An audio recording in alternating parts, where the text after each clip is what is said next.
Petite vidéo pas prise de tête, ça c'est bon. Bonjour à tous, petite vidéo aujourd'hui où, exceptionnellement, on va parler d'actualité parce que ça fait plusieurs fois qu'on m'en parle sur Twitter et Instagram, qu'on vient me parler en message privé et qu'on me demande ce que je pense de certaines choses qui se passent dans l'actu et dont on ne parle pas. Et donc je me suis dit qu'on allait revoir un petit peu mon calendrier de sortie de vidéos. Il y a les critiques, vous l'avez remarqué, les critiques c'est les vidéos qui sortent le plus. Mais à la suite de ça, lorsqu'il y aura des actualités qui vont en tout cas un peu plus me marquer et qui vont faire parler, faire réagir et qui vont aussi me faire réagir, et pourquoi pas passer un peu de temps avec vous dessus. C'est des vidéos que je vais pas écrire. Il n'y a pas d'écriture, c'est de l'improvisation. Le but c'est de se baser sur certains articles. En gros, l'objectif c'est que je puisse rebondir sur des choses qui se passent dans l'actualité, que je puisse vous les partager, que vous aussi dans les commentaires vous puissiez me dire ce que vous en pensez. Et aujourd'hui, on va parler d'une grosse actu. Ça s'est passé cette semaine, on en parle déjà depuis un an, mais si vous ne le savez pas, le rachat de la Fox par Disney vient d'être effectué le 20 mars 2019, le 20 mars dernier. Et du coup, ça change pas mal de choses sur le marché, vous l'imaginez bien.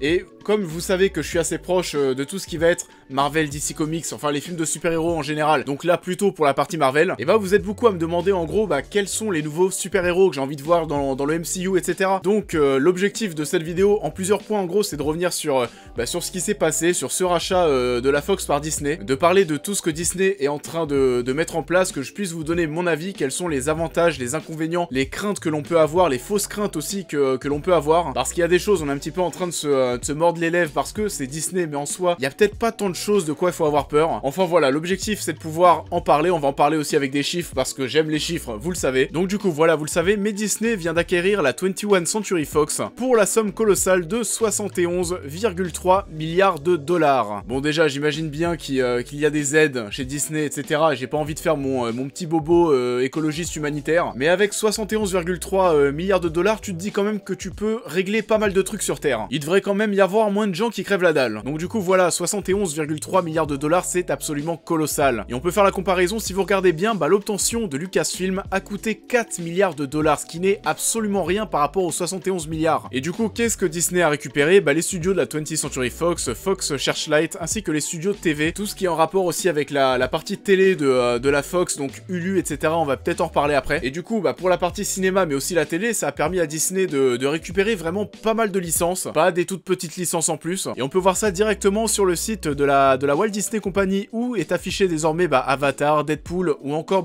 les Simpsons. Et donc voilà, à peine le deal finalisé, Disney s'est empressé de faire apparaître toutes ces nouvelles licences qui vont avoir tous des enjeux assez colossaux à l'avenir. Et Avatar, rien que l'univers d'Avatar, tout ce qu'on peut faire dans des parcs d'attractions Disney, etc. Enfin voilà, il y a des choses de malade à faire. Mais du coup, ça leur permet de récupérer pas mal de licences Marvel, mais aussi tout ce qui va être Alien, Predator, La Planète des Singes, L'Âge de Glace, Rio, Avatar, on en a parlé. Mais voilà, il y a tout un catalogue de la Fox de licences phares, de grosses licences que Disney vient de récupérer, et vous connaissez la firme qu'ils vont utiliser. Là, comme ça, tu peux te dire qu'un Predator, qu'un Alien, ça peut être un petit peu bizarre sous Disney, mais bien entendu, ça n'a pas été acheté pour rien, et ça sera utilisé. Et donc aujourd'hui, si vous ne le savez pas, et là on est dans de la bonne grosse stat, mais Disney aujourd'hui possède un quart de l'industrie du cinéma hollywoodien. Un quart de l'industrie, et si on veut être encore plus précis, Disney détient 27,5% des parts du marché. Pour le reste, on va parler de Sony, de la Paramount, d'Universal, etc. Mais aujourd'hui, voilà, Disney, sur le marché américain, sur le marché du cinéma, c'est plus d'un quart du marché, et c'est absolument colossal. Et ce rachat et ce succès de Disney, tout ça est le résultat d'une décennie, en tout cas pour la firme, assez exceptionnelle. Il y a qu'à se pencher sur la liste des plus gros succès mondiaux au box-office de ces dernières années, et même de l'histoire. Mais on se rend compte aujourd'hui que si on regarde les 15 plus gros succès de l'histoire du cinéma, il y en a 9 qui viennent de Disney. Avec toutes les sociétés de production, sur les 15 plus gros succès de l'histoire, il y en a 9 pour Disney. Et si on regarde bien, il s'agit simplement d'œuvres qui sont sorties cette décennie. Et donc oui, les Indestructibles 2, La Belle et la Bête, si on retourne plus loin, le premier Avengers, Avengers 2, Avengers 3, Avengers 4 bientôt, les Star Wars, La Reine des Neiges, Black Panther, et si on regarde tout ça, on se rend compte qu'il y a beaucoup de Marvel en fait. Donc oui, j'en ai déjà parlé un petit peu avant, mais la fin des super-héros au cinéma, c'est pas d'actualité. Et du coup, tous ces succès de Disney qui sont cumulés cette décennie, et là aussi tous les films Disney qui arrivent en 2019, bah ouais, ça a permis à Disney de poser ses couilles sur la table et de se dire, bah voilà, il nous manque ces licences, et bah on va aller les chercher. Et du coup, bah ils l'ont fait, et il y a pas que ça aussi, parce que vous n'êtes pas sans savoir que Disney va lancer sa plateforme Disney+, et même si aujourd'hui, bah en tout cas dans cette période où on parle de Captain Marvel, d'Avengers Endgame, etc., on parle pas trop de Disney+, mais c'est aujourd'hui, je pense, le projet sur lequel Disney travaille le plus. Ça paraît bête comme ça, mais aujourd'hui, en tout cas pour la partie cinéma, bah Disney c'est déjà assez imposé. Mais du coup, bah qu'est-ce qui reste à développer et quel est le marché futur sur lequel Disney peut se lancer? Et bah la SVOD, devenir concurrent de Netflix. Et aujourd'hui, bah encore, on n'a pas trop d'infos concernant la plateforme Disney+. C'est quelque chose qui va arriver, on sait pas trop encore, peut-être cette année, peut-être l'année prochaine. Mais on parle déjà, et Disney est déjà un peu en train de nous teaser la plateforme sur ce qu'il va y avoir. Il y aura apparemment beaucoup de contenu Disney, beaucoup d'animés qui sont déjà sortis. Les Pixar, etc. On a aussi bah, pas mal de séries Marvel qui seront rattachées au MCU, qui vont sortir sur la plateforme. Des séries sur le Faucon et le Soldat de l'Hiver, sur Loki, sur Hawkeye. Enfin voilà, ils sont en train d'étudier plein de choses et on sent aujourd'hui que ce marché, c'est devenu leur priorité. C'est là où ils veulent s'imposer les prochaines années. Et en plus de ça, vous n'êtes pas passé à côté, mais on sait pas trop encore aujourd'hui ce que vont devenir les séries Daredevil, le Punisher, Jessica Jones, etc. C'est des séries qui sont un petit peu perdues sur Netflix. L'intérêt des gens est vraiment tombé à plat dernièrement, je trouve. The Punisher saison 2, bah je l'ai même pas regardé. Après, il y a aussi le fait de savoir que la série allait mourir juste après ça, donc forcément ça te donne moins envie de la voir. Mais du coup, bah que vont devenir ces personnages? Parce qu'en soi, que ce soit The Punisher et Daredevil, il y a quand même une petite communauté de fans qui s'est créée derrière ça. Daredevil, encore une fois, j'ai vraiment adoré, donc j'espère retrouver la série avec le même casting. Il y a aussi potentiellement des séries sur The Vision et sur Scarlet Witch, des séries Star Wars, il y en a déjà une d'ailleurs qui est prévue. Du coup voilà, il y a encore pas mal de zones d'ombre par rapport à la plateforme Disney+.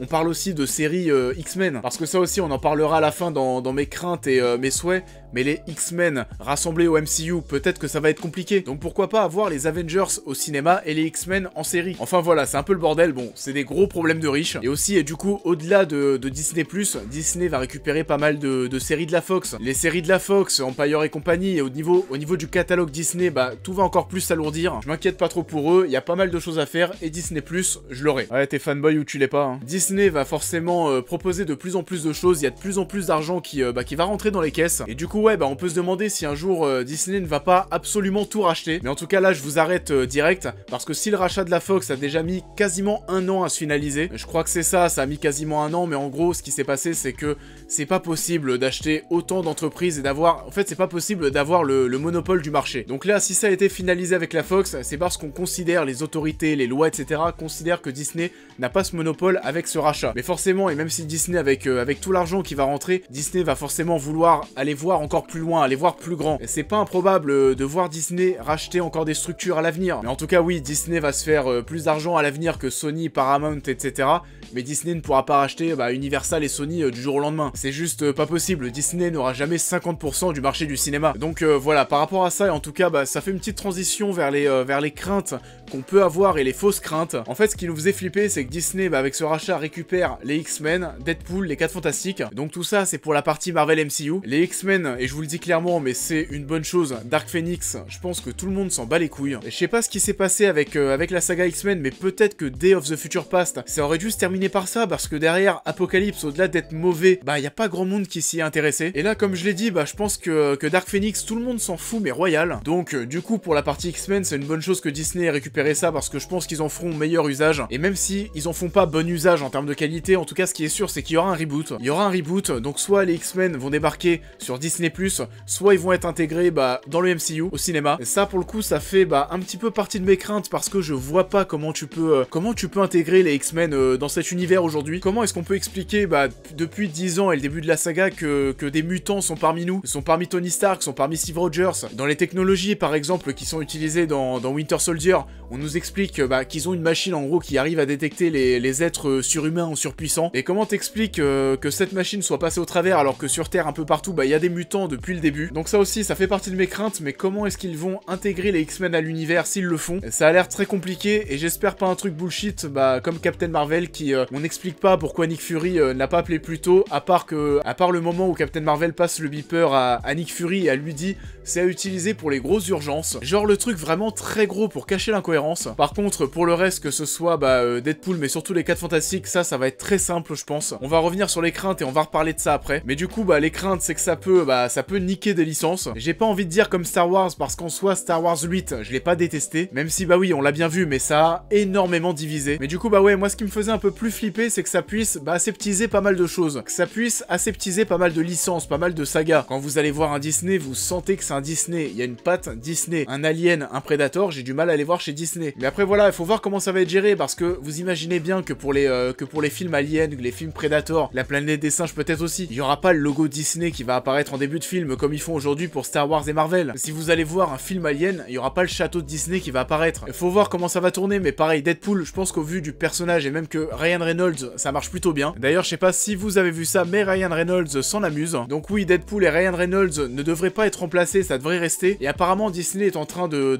mettre en place une branche mature qui leur permettra de faire des films rated R, des films plus matures, donc les Deadpool, peut-être des nouveaux Wolverine. Donc oui, voilà, aujourd'hui ça reste encore assez flou, mais la vraie poule aux œufs d'or de Disney, aujourd'hui c'est Marvel Studios, et le fait de récupérer les X-Men, Deadpool et les 4 Fantastiques, et il y a pas mal de choses à faire, dans le sens où déjà, on est en fin de génération, et on sait déjà que des personnages tels que Tony Stark, Steve Rogers, etc., sont des personnages qu'on ne va pas revoir normalement après Endgame, donc il va y avoir besoin d'une nouvelle génération, et déjà ça aussi sur le papier, on aurait pu penser que cette nouvelle génération n'allait pas pouvoir remplacer ceux qui étaient là avant. Il faut dire qu'aujourd'hui, grâce à Robert Downey Jr. et Chris Evans, Captain America et Tony Stark, c'est très très gros sur le marché. Mais on peut voir aujourd'hui que par exemple Black Panther, c'est le film de super-héros solo qui a généré le plus d'argent, qui a gagné aussi 3 Oscars. On a Captain Marvel qui va aussi certainement dépasser le milliard. Et donc voilà, c'est assez inattendu avec des super-héros de seconde zone. Mais assez étonnamment, la relève a l'air assurée, et même là avec tout le catalogue qu'ils ont récupéré, il y a encore plein d'histoires qu'ils vont avoir à raconter, et des Marvel Studios, on va s'en taper, mais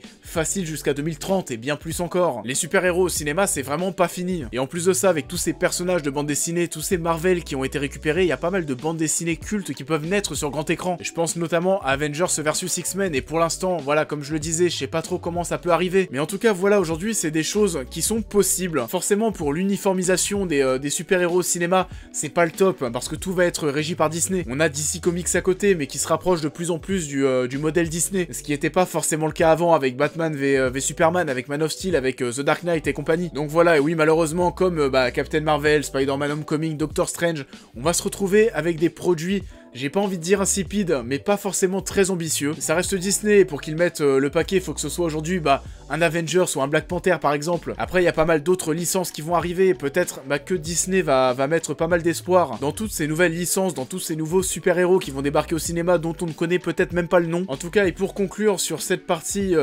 Marvel Studios, je suis assez content que ça se fasse aujourd'hui, parce que je pense que dans l'histoire du cinéma, faut bien que ça se fasse à un moment. Et je pense que tout ce qui va être X-Men, les 4 Fantastiques et compagnie, c'est des licences que Disney a récupérées, qui ne vont plus lâcher. Et du coup, voilà, aujourd'hui Disney qui récupère tout ce catalogue avec Marvel Studios, forcément en termes de champ des possibles, en termes de liberté, il y a plein de choses à faire. Je trouve ça bien qu'ils puissent l'avoir aujourd'hui, au moins qu'ils puissent, vous savez, essayer de pousser cette histoire d'univers étendu, mais au maximum. On sait pas combien de temps ça va durer, on sait pas si un jour, peut-être dans des décennies, les super-héros au cinéma, ça marchera moins, et peut-être qu'à ce moment-là, Disney se chargera de redistribuer certaines licences, et ce qui nous permettra de retrouver des licences avec un auteur derrière, ou peut-être de Disney, peut-être que Disney va nous surprendre, peut-être que de Disney en interne, on a peut-être des auteurs qui vont travailler dessus. On va en reparler la semaine prochaine, mais Dumbo de Tim Burton, il y a des choses intéressantes par rapport à ça. Donc voilà, aujourd'hui, pour toute la partie Marvel Studios, je trouve ça bien, c'est bien que Disney ait accès à ce catalogue. Pour tout le reste, que ce soit Alien, Predator, la planète des singes, etc., je suis assez curieux de voir. J'ai pas trop d'attentes, peut-être la planète des singes, parce qu'il y a peut-être des choses intéressantes que Disney va pouvoir faire. Faudra quand même réussir à suivre derrière la dernière